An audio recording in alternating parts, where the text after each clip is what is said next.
السلام علیکم ورحمۃ اللہ وبرکاتہ. الحمد للہ الذی بیدہ الملک وهو علی کل شیء قدیر. هو الاول والآخر والظاہر والباطن وهو بكل شیء علیم. واشهد ان لا الہ الا اللہ وحدہ لا شریک لہ.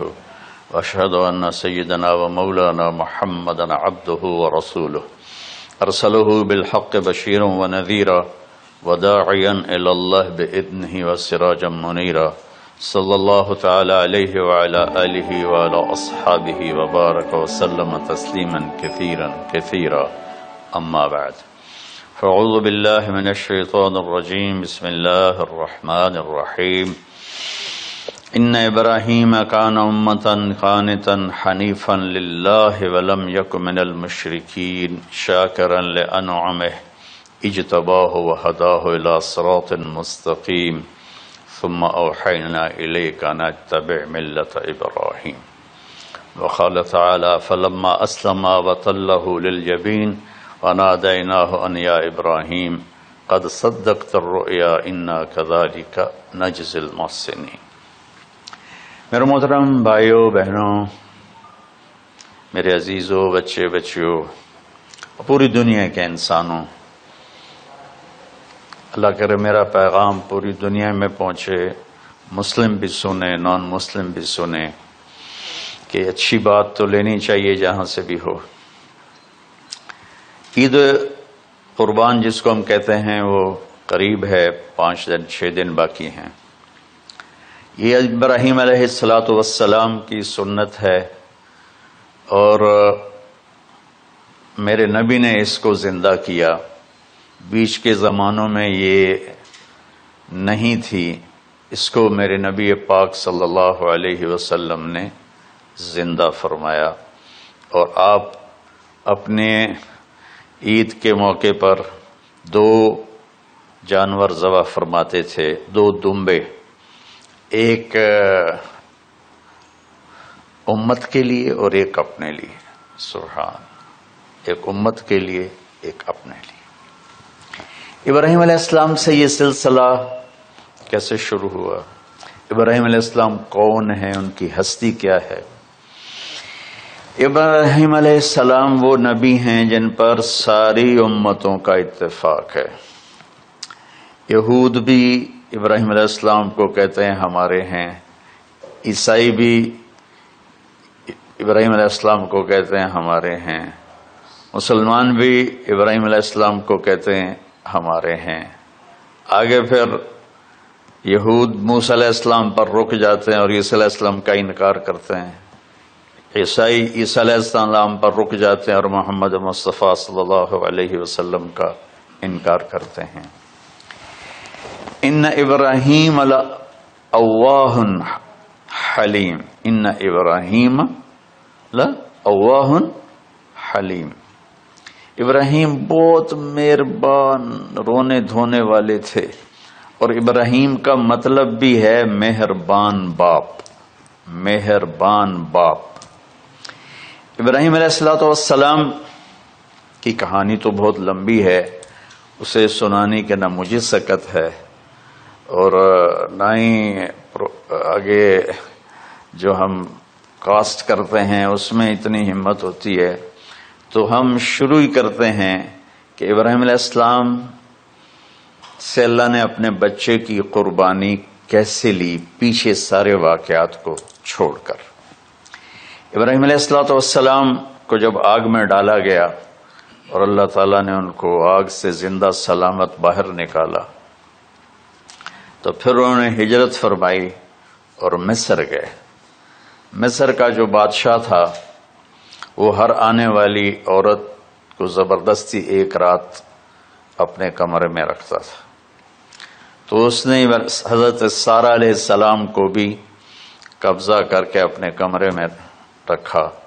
جو ہی ہاتھ بڑھاتا اس کا ہاتھ سوکھ جاتا، پیچھے کرتا تو ٹھیک ہو جاتا، پھر ایسے ہاتھ بڑھاتا سوکھ جاتا، پھر پیچھے کرتا ٹھیک ہو جاتا، پھر ایسے ہاتھ بڑھایا سوکھ گیا، پھر پیچھے کیا ٹھیک ہو گیا. تو اس نے کہا یہ تو کوئی اور ہی بات ہے. تو اس نے اپنی بیٹی حضرت ہاجرہ وہ ان ابراہیم علیہ السلام کے نکاح میں دے دی۔ ابراہیم علیہ السلام اس وقت 70 سے اوپر جا چکے تھے اور حضرت ہاجرہ 22 سال کی تھی۔ یہ 3 افراد کا قافلہ ہجرت کر کے فلسطین پہنچا، اور ابراہیم علیہ السلام کی عمر گزر گئی۔ رب ہب لی من الصالحین، یا اللہ کوئی نیک بچہ دے، یا اللہ کوئی نیک بچہ دے۔ اولاد کا نیک ہونا ضروری ہے، ڈاکٹر بنے، انجینئر بنے، عالم بنے، مفتی بنے، ان میں سے کوئی چیز ضروری نہیں، اولاد کا نیک ہونا ضروری ہے، اور اس کے لیے والدین کو ٹائم دینا پڑے گا، والدین کو محبت دینی پڑے گی، والدین کو گود دینی پڑے گی، والدین کو شفقت دینی پڑے گی، ورنہ اولاد اور ماں باپ 2 کنارے بن جائیں گے۔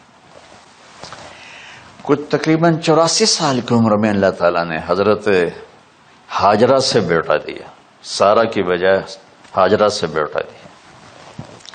حضرت اللہ کی حکمت تھی، اللہ بھی یہی چاہ رہے تھے، تو حضرت سارہ کو بڑی تکلیف ہونے لگی، کہنے کہ اس بچے کو مجھ سے دور کرو، اس بچے کو مجھ سے دور کرو، میں دیکھ نہیں سکتی۔ تو جبریل آئے کہ اللہ تعالیٰ بھی فرما رہے ہیں کہ اسے یہاں سے دور کرو، کہ کہاں لے جاؤں؟ کہ یہ ہم بتائیں گے کہاں لے جانا ہے۔ تو جبریل انسانی شکل میں اونٹ پہ سوار ہو کر تشریف لائے، اور پیچھے حضرت ابراہیم علیہ السلام اپنی اونٹنی پر، بچہ بیگم، اور آگے جبریل رہبر کے طور پر۔ فلسطین سرسبز ہے، کہیں خشک ہے، لیکن پانی ہے، اچھی آبادی ہے۔ چلتے چلتے چلتے چلتے 1 مہینہ کا سفر کرنے کے بعد جب وہ علاقہ شروع ہوا جہاں کالے پہاڑ، کالے پتھر، کوئی پتا نہیں سبزے کا اور کوئی نشان نہیں پانی کا، وہاں سے چلتے چلتے چلتے 4 پہاڑوں کے اندر ایک وادی سی آئی۔ جب وہاں پہنچے تو جبریل کہنے لگے اللہ کے نبی یہاں ہاجرہ اور اسماعیل کو چھوڑ دیں۔ جب وہ آگ میں جا رہے تھے نا ابراہیم علیہ السلام، تو ایک لفظ نہیں بولے، بس نے کہا حسبی اللہ ونعم الوکیل۔ لیکن جب جبریل نے کہا یہاں چھوڑ دیں تو ایک دم بولے یہاں کیسے چھوڑ دوں، یہاں تو کچھ بھی نہیں ہے، یہ کیسے رہیں گے؟ کہ یہ آپ کے رب کی منشا ہے، یہاں اللہ کا گھر بنے گا، یہاں اس بچے کی نسل سے ایک آخری نبی پیدا ہوگا جو پورے عالم کو روشن کرے گا، آپ چھوڑ دیں۔ تو وہ وہاں 3 دن رہے، ان کے لیے ایک چھپر سا بنایا لکڑیاں کاٹ کے، یا 2 دن رہے یا 1 دن، یہ تو کوئی تحقیق کوئی نہیں ہے، لیکن ایک چھپر سا ان کو بنا کے دیا ایسے، یعنی اس ایک اوپر لکڑیوں کی چھاؤں کر دی اور نیچے ایسے بانس سے گاڑ دیے اور چل پڑے۔ تو حضرت ہاجرہ فرمانے لگے آپ کہاں جا رہے ہیں؟ اتنا بڑا امتحان تھا کہ جواب نہیں دینا، بس چپ کر کے چلو۔ انہوں نے پھر پوچھا آپ مجھے چھوڑ کے کیوں جا رہے ہیں؟ آگے سے خاموشی۔ چلتے چلتے 3 میل تک وہ اس طرح چلی۔ جب وہ کدئی پہنچی تو اس وقت ان کو خیال آیا یہ اللہ کے نبی ہیں، کہیں ان کو اللہ نے نہ کہا۔ تو ان کا اللہ امرک، کیا آپ کو اللہ نے کہا کہ مجھے چھوڑ دیں؟ کہنے لگے ہاں، یوں کیا۔ ایک دم ایک نئی ہاجرہ نے جنم لیا، کہ اذن، یوں گردن، اذن لن یضیعنا اللہ، جاؤ پھر میرا اللہ مجھے ضائع نہیں کرے گا۔ ابراہیم علیہ السلام بوجھل دل کے ساتھ پیدل چل رہے تھے، دونوں میاں بیوی اونٹنی پہ سوار ہوئے، اور وہ اپنے بچے کو گود میں لے کر ایسے کھڑی ان کو دیکھ رہے تھے۔ یہ کوئی مہینے کے لیے نہیں جا رہے تھے، پتہ نہیں ہے کب واپس آئیں. اج دے وچھڑے قد ملن گے جانے رب رحمان. دیکھتی رہیں تو انہیں ایسے پہاڑی کے اوپر چڑھے کہ اونٹ نیچے اتری تو پھر انہیں منہ موڑا اور واپس اس وادی کی طرف چلیں. کیا وقت تھا، صبح تھی شام تھی. جو ابراہیم علیہ السلام غائب ہوئے تو ایک دم آپ نے اونٹنی کا منہ موڑا ادھر ہی اور کہا ربنا انی اسکنت من ذریتی بواد غیر ذی زرع ربنا لیقیموا الصلاۃ. کیا درد ہے. آپ اندازہ لگاؤ ایک آدمی کو 84 سال کی عمر میں بیٹا ملے اور پھر اسے ایسے جنگل بیابان میں چھوڑ دیا جائے تو ان کے دل پہ کیا بیت رہی ہوگی. اس دعا میں وہ درد ہے جو میرے بھی آنسو نکل رہے ہیں. ان کو 3 دفعہ قصہ سنا چکا. اے اللہ، تیرے ہی کہنے پر تو جو میرا رب ہے. یا اللہ نہیں کہا، اللہم نہیں کہا، ربنا. یا اللہ تو مہربان ہے، اس میں بھی کوئی تیری مہربانی ہوگی، تیری محبت ہوگی، تیری شفقت ہوگی. انی اسکنت من ذریتی، میں نے چھوڑ دیا اپنی اولاد کو. یا اللہ میں نے وہاں چھوڑا ہے جہاں نہ پتا ہے، نہ دانا ہے، نہ پانی ہے. تو جان اور یہ جانے. اس درد بھری دعا نے عرش کو بھی ہلا دیا تھا اور آپ نے منہ موڑا. اس باپ کو سوچو جو ہر قدم پہ اپنے معصوم بچے سے دور ہو رہا ہے، اور اس ماں کو سوچو جو ہر قدم پہ اپنے خامن سے دور ہو رہی ہے. ابراہیم کی منزل تو آگے گھر ہے، 2 بیویاں اور ہیں. ادھر تو پتھروں کے ساتھ دوستی ہے. جب ہاجر، میں ایک دفعہ میں ایسے سوچ میں بیٹھا، میں اتنا رویا. میں نے کہا جو وہ ہماری ماں ہاجرہ وہاں اکیلی بیٹھی ہوگی، وہ چاروں طرف اونچے اونچے پہاڑ تھے اور اندر بیٹھنے والے کو باہر کا پتہ نہیں، باہر والے کو اندر کا پتہ نہیں. تو شام ڈھلی ہوگی تو اندھیری رات نے کیا ظلم ڈھایا ہوگا. کالے پہاڑوں کا اندھیرا، اندھیری رات کا اندھیرا. تارے بھی حیران ہوں گے یہ کون بی بی بیٹھی ہوئی ہے. ستارے روزانہ ہی نکلتے تھے، لیکن آج وہ ایک نیا تماشا دیکھ رہے ہیں کہ ایک معصوم شہزادی ایک معصوم بچے کو گود میں لے کے بیٹھی ہے. کون اسے یہاں چھوڑ گیا. چاندنی رات تھی تو چاند بھی حیران ہو رہا ہوگا یہ کیا ہو رہا ہے، یہ کیا ہو رہا ہے، یہ کیا ہو رہا ہے. اور وہ تنہا جان آسمان کو دیکھتی ہوگی، یا اللہ یہ میرے ساتھ کیا ہوگی. وہ رات کیسی، پہلی رات کیسی گزری ہوگی حضرت ہاجرہ پر. یہ ہمارے تبلیغ والے 3 دن کے لیے جاتے ہیں، بیویاں شور مچا دیتی ہیں، چھوڑ کے جاندے پہ، چھوڑ کے جاندے پہ. اس ہاجرہ کو سوچو جس پر اندھیری رات تھی اور اسے کچھ پتہ نہیں تھا میرے ساتھ کیا ہونے والا ہے. جب دن چڑھا تو سورج نے دیکھ کر اس کی آنکھیں پھٹ گئیں کہ یہ کیا ہے. وہ تو کسی پہ رحم نہیں کرتا. اس کی آگ نے پتھروں کو تپایا، میری ماں ہاجرہ کے چھپر کو تپایا اور تڑپا کے رکھ دیا. ایک چھوٹا سی مشکیزہ تھا پانی کا، اسے گھونٹ گھونٹ پی کے ان کے منہ میں بھی ڈال رہی تھی. اس مشکیزے پر 3 دن گزرے، پانی ختم ہو گیا. ہم 92 کے حج میں پھنس گئے. مزدلفہ سے پہلے تو ہماری بس میں پانی کوئی نہیں تھا. جو اس وقت ہمارا حال ہو، ہمیں پتا تھا 2-4 گھنٹے کے بعد پانی ہے، لیکن جو اس وقت بچے بھی تھے، چیخ و پکار تھی. ہاجرہ کی چیخیں کون سن رہا تھا؟ اور ادھر اسماعیل کی دھاڑ دھاڑ شروع ہو گئی، پیاس کی وجہ سے، بھوک کی وجہ سے. بے بس ماں دیکھ رہی ہے، میں کیا کروں؟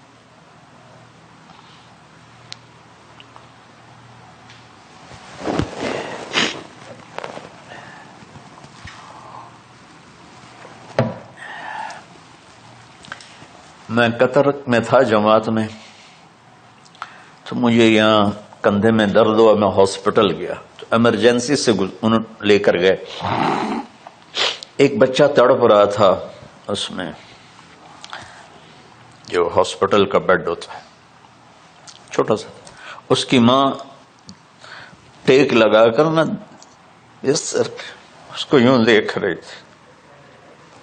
مجھے نہیں پتا وہ کون ہے، مجھے نہیں پتا اس بچے کو کیا ہے، لیکن آپ یقین مانیں یہ جو میرے آنسو ہیں اس عورت کی وجہ سے، کہ جس خاموش ساز خاموش فریاد سے معمور ہے ہم، نالہ اگر لب پہ آتا ہے تو مجبور ہیں ہم. جس طرح وہ ماں ساز خاموش تھی اور اس کے چہرے پر درد پکار رہا تھا، میں صرف ایسے گزرتے گزرتے اس کو دیکھا اور میں آج رو رہا ہوں 15 سال کا قصہ یاد کر کے. تو ہاجرہ کے چہرے کو کون پڑھنے والا تھا؟ کون سی ایمرجنسی وارڈ میں بیٹھی تھی؟ کون اس کے لیے کہہ رہا تھا میں پانی لاتا ہوں، کھانا لاتا ہوں؟ موت تھی دونوں ماں بیٹی کی. تو یہ بے قراری میں صفا مروہ کی دوڑ لگائی، انہیں پتا تھا کچھ نہیں ہے.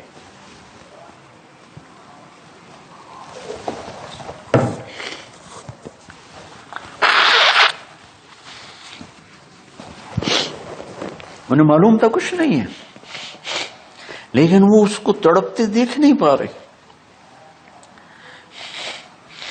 وہ بھاگیں، صفا پہ چڑھی، ادھر دیکھ ادھر دیکھ، ابھا دیکھا لمحہ دیکھا، ڈٹھی دل کو دیواں ٹیکا، سجن مل سم کے مر پوسا. یہ ہماری سرائکی کا شاعری ہے. مشرق دیکھتے ہوں، مغرب دیکھتے ہوں، دائیں بائیں دیکھتے ہوں، کوئی ہے میری فریاد سننے والا. یہ حالت تھی اس وقت ام اسماعیل کی. نیچے اتری جہاں وہ ٹیوب لائٹس آتی ہیں، وہاں وہ نیچے ہو گئے اور بچہ غائب ہو گیا. تو دوڑ لگاتے. مصر کی شہزادی اور مکے کے نوکدار پتھروں کے اوپر دوڑ رہی تھی. جب بچہ نظر آیا پھر آہستہ ہو گئی، پھر مروہ پہ چڑھی، پھر صفا پہ چڑھی، پھر مروہ پہ چڑھی، پھر صفا. مجھے لگتا ہے صفا مروہ بھی رو رہے ہوں گے اس وقت، اور مکے کے پہاڑ بھی رو رہے ہوں گے، سورج بھی اس وقت رو رہا ہوگا. آخر وہ مروہ پہ تھک کے گر گئی. یہ نہیں کہ انہوں نے 7 چکر لگانے تھے، 7ویں چکر کے بعد ان کی ہمت جواب دے گئی، وہ گر گئیں اور ان کا جینا چاہا کہ میں بچے کو اپنے سامنے مرتا دیکھوں، اس لیے وہیں گر گئیں کہ میں اتنے مر جاؤں وہ اتنے مر جاؤں. پھر ایسے حسرت بھری نظروں سے یوں دیکھا مر گیا کہ نہیں، تو وہاں ایک آدمی کھڑا تھا. پھر مردہ جسم میں پھر جان آ گئی. پھر انہوں نے اپنے آپ کو اٹھایا اور دوڑ لگائی. پہنچی تو آدمی غائب تھا اور ایڑیوں سے پانی نکل رہا تھا. اتنے چکر کیوں لگوائے، پہلے ہی نکال دیتا.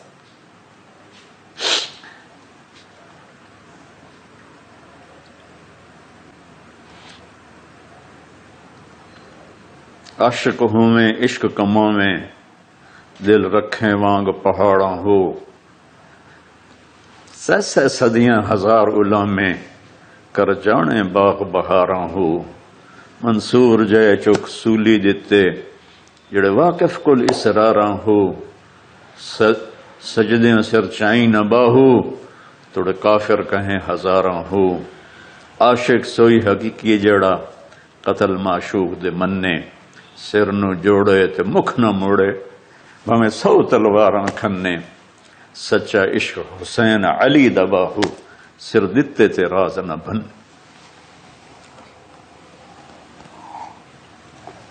کوئی ابراہیم کا گلہ نہیں، شکوہ نہیں۔ یہ 7 چکر اور تڑپ اور درد، اس کے بعد پانی کیوں نکالا؟ پہلے کیوں نہیں نکالا؟ کہ عشق کا راستہ یہ ہے، میرے گھر کے راستے میں کوئی کہکشاں نہیں ہے، راستہ عشق اشقا سے۔ اشقا کہتے ہیں آکاش بیل جو درخت کو چمڑ جاتی پیلی، تو وہ درخت اس کا ایسا عاشق ہوتا ہے، سب کچھ اس کو کھلا کے خود خوش ہو کے جل کے بالن بن جاتا ہے۔ اس سے اشقا ہے کہ عشق ایسی چیز ہے، عشق تے آتش ڈوہیں برابر اتے عشق دا تاؤ تے کھیڑا، آتش ساڑے کخت کا نیرا، عشق ساڑے دل جڑا۔ خواجہ غلام فرید صاحب کی شاعری سنا رہا ہوں کہ عشق میں بھی آ گیا اور لکڑی میں بھی آ گیا۔ لکڑی کی آگ خس و خاشاک کو جلاتی ہے اور عشق کی آگ دل کو جلا کے برباد کر دیتی ہے۔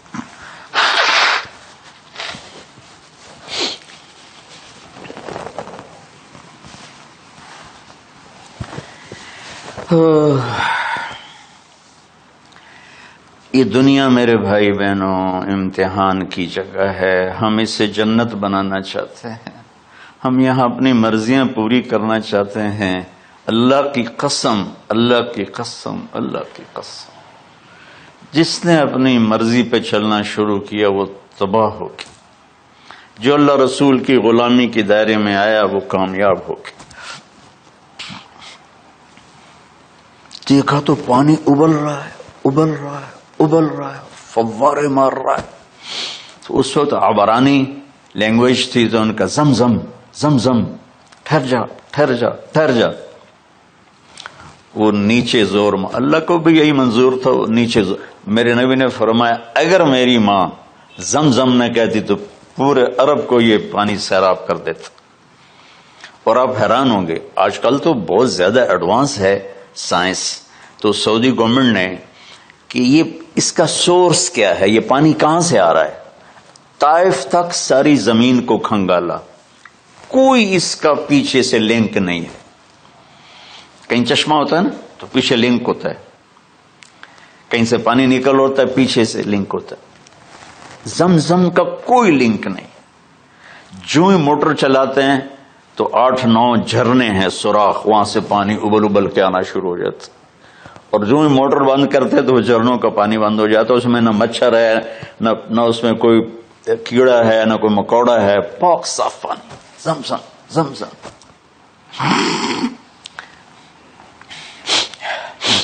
جتنا اونچا بنانا ہو بلڈنگ اتنی گہری بنیاد۔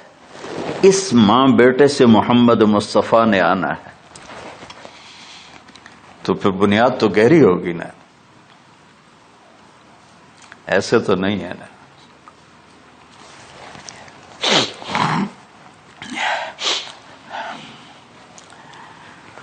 تو چونکہ محمد مصطفیٰ صلی اللہ علیہ وسلم کو اس بچے اور اس ماں سے اللہ نے وجود دینا، پیچھے ابراہیم والد ہیں دینا، ابراہیم علیہ السلام کی نسل میں 4000 انبیاء آئے، بنو اسرائیل میں 4000، اور حضرت اسماعیل علیہ السلام کا ایک ہی جو 1.25 لاکھ پہ بھاری نہیں ہے بلکہ کل کائنات پہ بھاری ہے اللہ کے بعد۔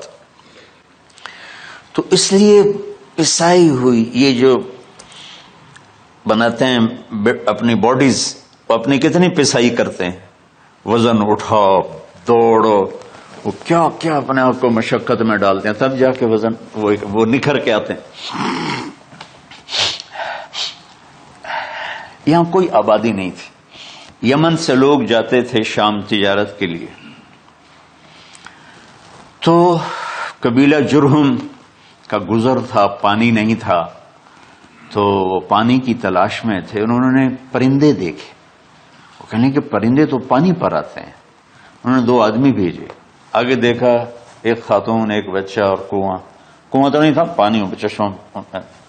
تو وہ سارے آئے اور کہا کہ بہن ہم یہاں ٹھہر جائیں؟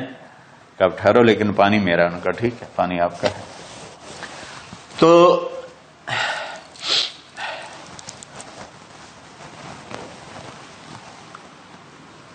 ایک سال کے بعد اجازت ملی، جاؤ مل کے آؤ، مل کے آؤ۔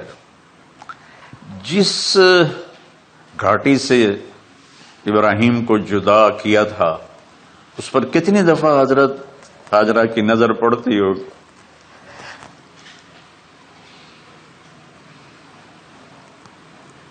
اگر آپ اس کو فیل کریں تو یہ قصہ بیان ہی نہیں ہو سکتا، بس رونا ہی پڑے گا۔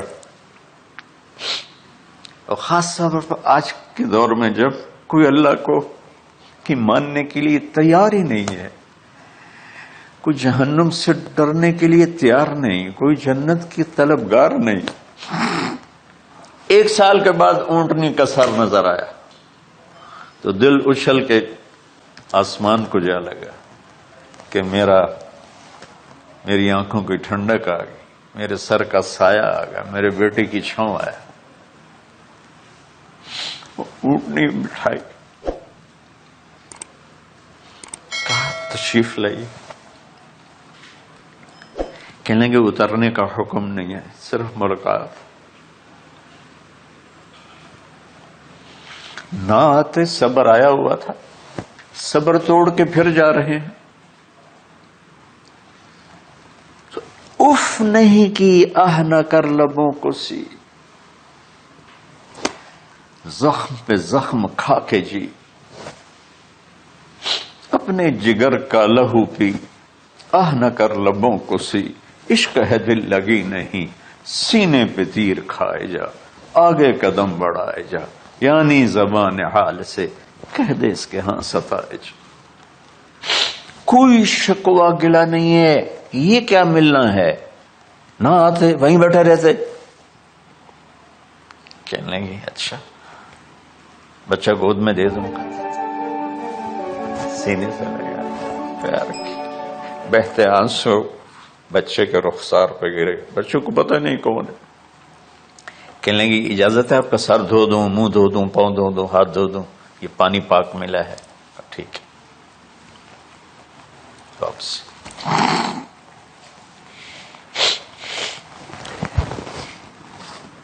فلما بلغ معه السعي، جب وہ بچہ بھاگنے دوڑنے لگا، دل میں اتر گیا، نظروں کو بھا گیا، تو خواب آنے شروع ہوئے، قیمتی چیز قربان کرو، پتہ نہیں کتنی بکریاں قربان کر دیں۔ پھر خواب آیا قیمتی چیز قربان کرو، پھر گائے قربان کر دیں، عدد مجھے یاد نہیں ہے۔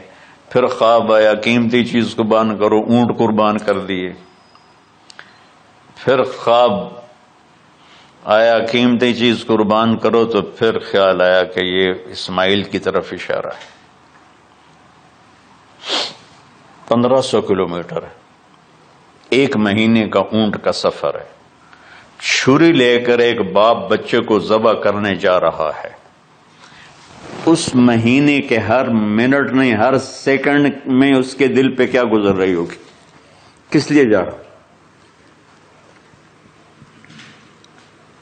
ساری دنیا پھرتے ہیں، جب گھر واپس آنے کا ہوتا ہے تو خوش ہو رہے ہوتے ہیں کہ پاکستان جا رہے ہیں، پاکستان جا رہے ہیں۔ کتنی دفعہ اللہ نے دنیا پھرائی یہ، اور اس باپ کی عمر 92 سال ہو چکی، 92 سال مولانا صاحب۔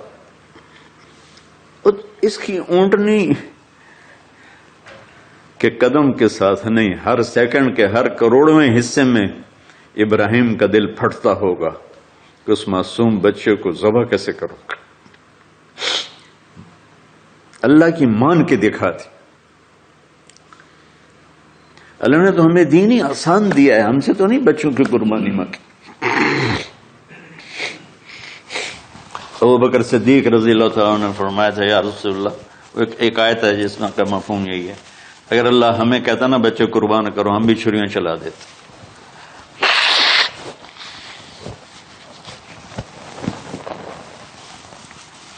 تو میں اس تصور میں جب ڈوبتا ہوں میں رونا شروع کر دیتا. عاصم کا بازو ٹوٹا، 6 سال کا تھا. اس کو جوڑ رہے تھے تو اس کی چیخیں نہیں کر رہی تھی. میں باہر نکل گیا، مجھ سے چیخیں سنی نہیں گئی، حالانکہ اس کا علاج کرنے کے لیے کر رہے تھے. اور یہ 92 سال کی ہستی بڑھاپے میں 1 مہینے کی اذیت برداشت کرتے ہوئے جا رہے ہیں کہ بیٹا ذبح کرنا ہے، بیٹا ذبح کرنا ہے، بیٹا ذبح کرنا ہے.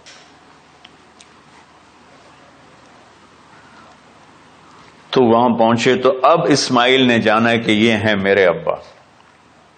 وہ کیسے لپٹے ہوں گے، کیسے چوما ہوگا، کیسے پیار کیا ہوگا.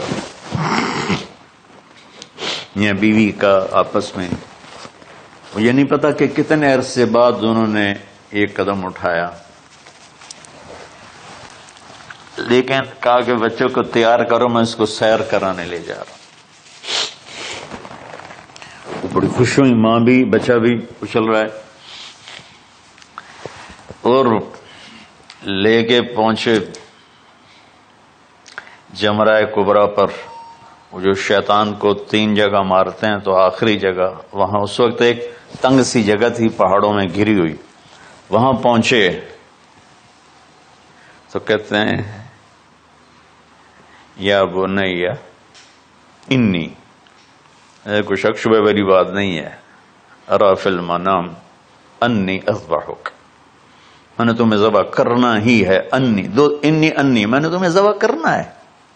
فانظر ماذا ترى، تیری رائے کیا ہے؟ قربان جاؤں اس ماں پہ جس نے 7-8 سال کے بچوں کو کیا تربیت دی. یا ابت افعل ما تؤمر،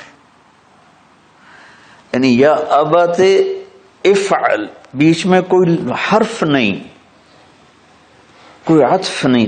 یا ابت افعل بما تؤمر ستجدنی انشاء اللہ من الصابرین. اس عمر میں اپنی قربانی کو اللہ کے ساتھ جوڑا. ابا کرو آپ. یہ جب ماں اپنے بچے کو فوکس کر، آج کی مائیں میں گلہ کرتا ہوں، آپ کے والدین سے میں گلہ کرتا ہوں، انہوں نے اپنی اولاد کو فوکس نہیں کیا. یہ اپنے دھندوں میں اتنا پھنسے ہوئے ہیں، اپنے کاموں میں. اس بدبخت یہ کیا فون ہے، کیا کہتے ہیں اس کو، اسمارٹ فون، سیمسنگ موبائل، اس میں اتنا گم ہو گئے ہیں کہ بچے اگنور ہو گئے ہیں. 3 سال کا بچہ اسکول جا رہا ہے، اسے ماں کی گود چاہیے، اسے اسکول بھیج رہے ہیں. وہ وہاں میرے بچے کو ڈسلیکسیا تھا، اس کو عاصم کو اس کو پڑھنا نہیں آتا تھا، ایک بیماری ہے. تو اس کی ٹیچریں مار مار مار اس کا حشر کر دیتی. میرا بچہ برباد کر دیا انہوں نے. وہ 6 سال کی عمر میں ڈپریشن کا شکار ہو. میں ماؤں سے کہتا ہوں بچوں کو ٹائم دو. تمہارا سرمایہ تمہاری اولاد ہے، اور اولاد ڈگری سے عزت نہیں ملتی. اولاد تمہاری نیک ہوگی تو وہ بلند بخت ہوں گی، عزت پائیں گی. پاکستان کو پڑھے لکھوں نے لوٹا ہے، ان پڑھوں نے نہیں لوٹا. ابا جی، بابا جی، آپ کریں نا، دیر کیوں کر رہے ہیں؟ ستجدنی انشاء اللہ من الصابرین. آپ دیکھیں گے میں آپ کی آزمائش پہ پورا اتروں گا، اور اللہ کی آزمائش پر بھی پورا اتروں گا. پھر معصوم ذہن ادھر چلا گیا ماں کی طرف. کہنے لگے ہاں یہ بات تو ہے کہ میری ماں کو بڑی تکلیف ہوگی.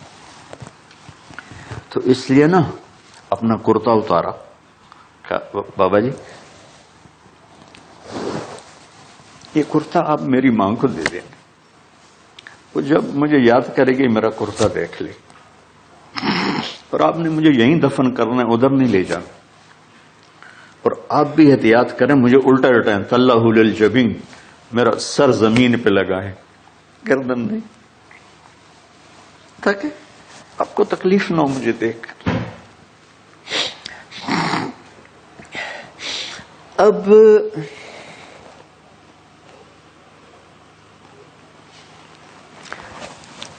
میں تو مرغی ذبح ہو رہی ہوں نا تو اس کو تڑپتے نہیں دیکھ سکتا۔ قربانی کے لیے مفتی صاحبان کہتے ہیں کہ اوپر کھڑا ہونا چاہیے، خود کرے یا اوپر کھڑا، میں نہیں کھڑا ہو سکتا۔ جانور جب تڑپتا ہے تو مجھے کچھ ہونے لگتا، میں بچوں کو بھیجتا ہوں جاؤ قربانی پہ کھڑے ہو۔ جیسے ابراہیم علیہ السلام کا تصور کر کے میری چیخیں نکل کہ انہوں نے جب ان کی کمر پہ گوڈا رکھا ہوگا یوں کر کے، ہاتھ باندھے، پاؤں باندھے، اور سر کے بال یوں اٹھا کے یہاں لائے ہوں گے سر کو، اور چھری یہاں رکھی ہوگی، تو کیا کیفیت؟ تو یوں آسمان کو دیکھ کر کہ یا اللہ، کیا تم مجھ سے ناراض ہو گیا کہ میرے دل میں اسماعیل زیادہ اتر گیا ہے؟ یا اللہ ایسا کبھی نہیں ہے۔ یا اللہ، یا میرا کوئی امتحان تو لے رہا ہے، یا اللہ تیرے اوپر سب کچھ قربان ہے، اور یوں چلائی، اور اللہ تعالیٰ نے چھری کی کیا حیثیت ہے، اس نے چلنے سے انکار کر دیا، پھر چلائے، پھر چلائے۔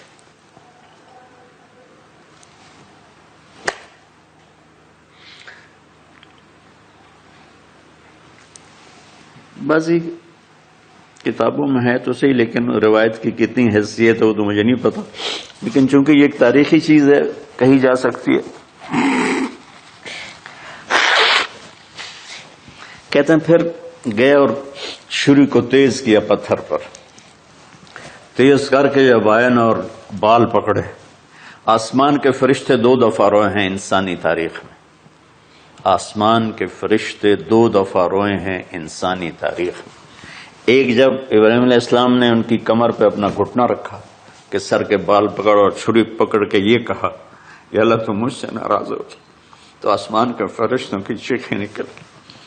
اور ایک جب اللہ کے نبی کو طائف میں پتھر پڑے کہ اللہ من یشکو الیک ضعف قوتی، تو آسمان کے فرشتوں کی چیخیں نکل گئی۔ جب ہمارے نبی کو طائف والوں نے مارا اس پر، یہ 2 دفعہ آسمان کے سب فرشتے روئے۔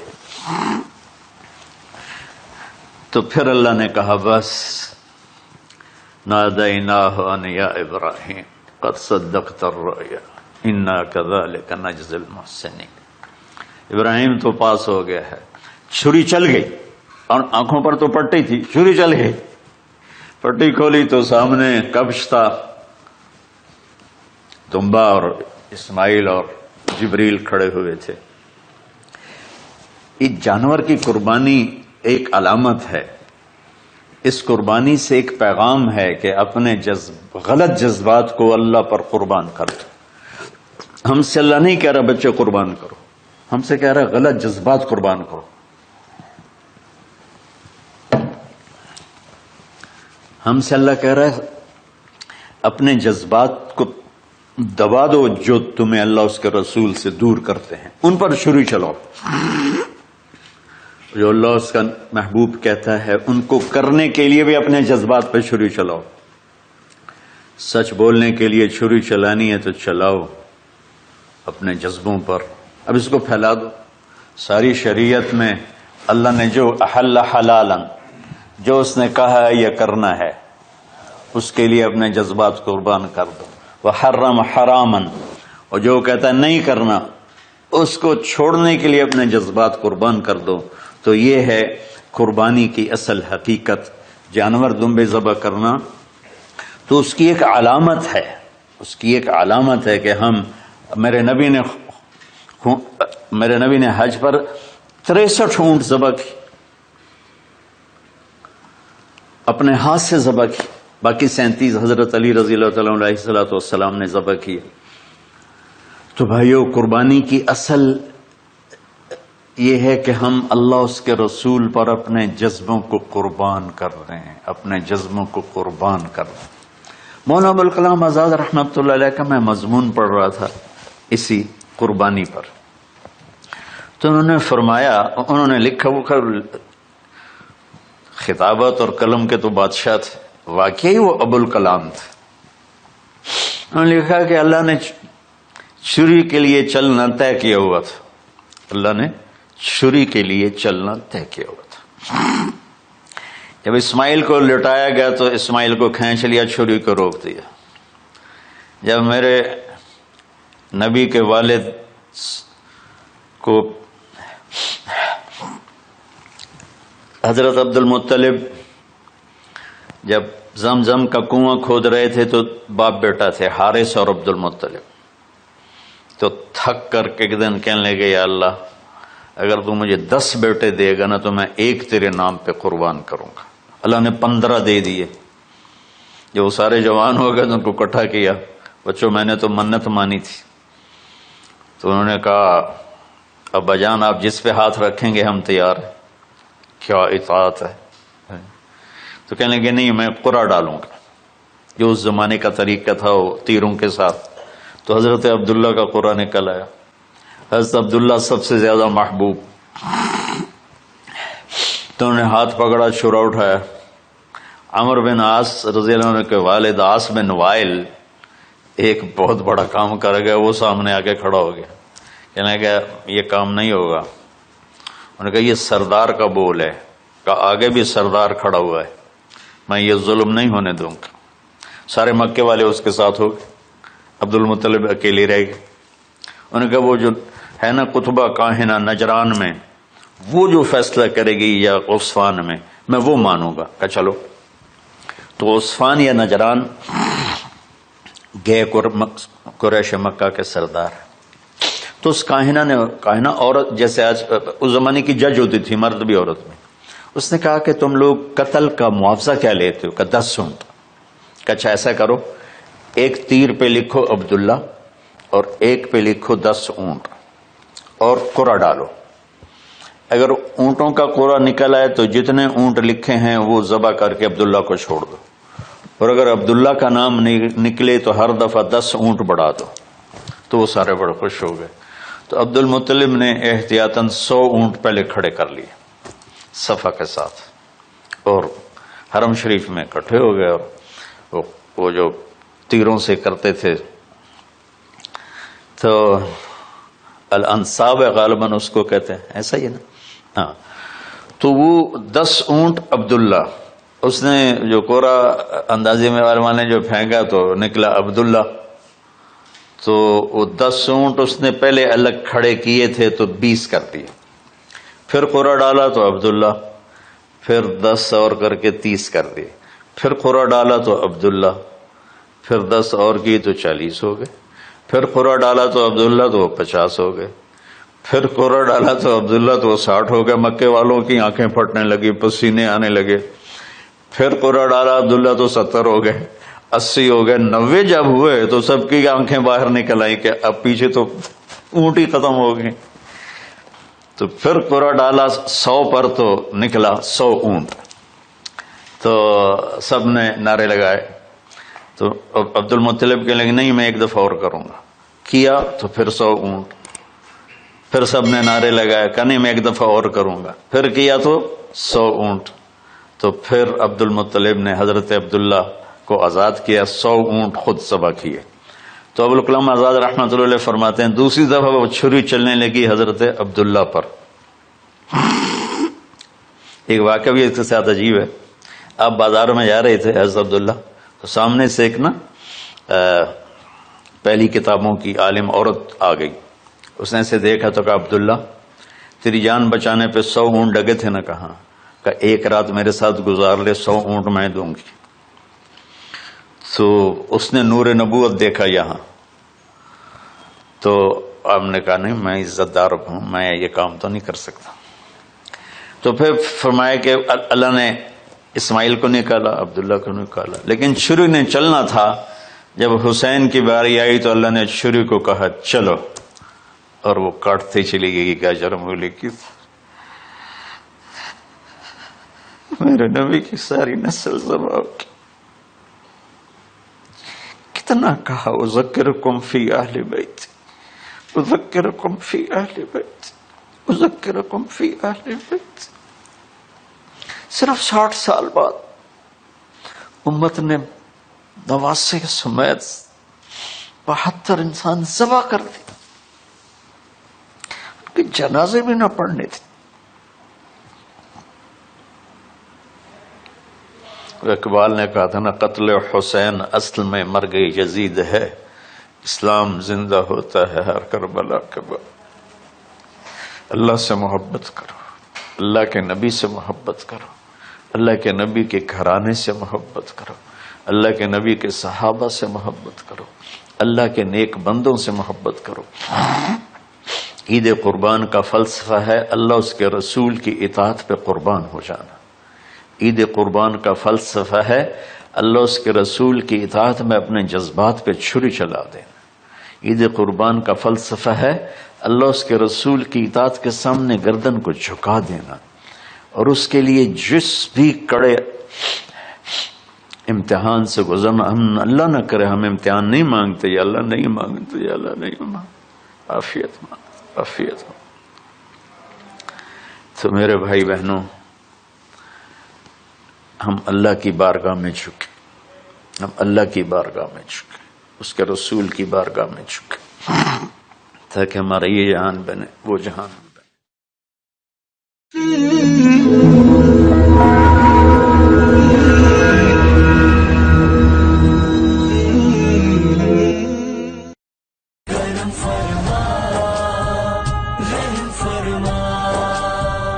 کرم فرما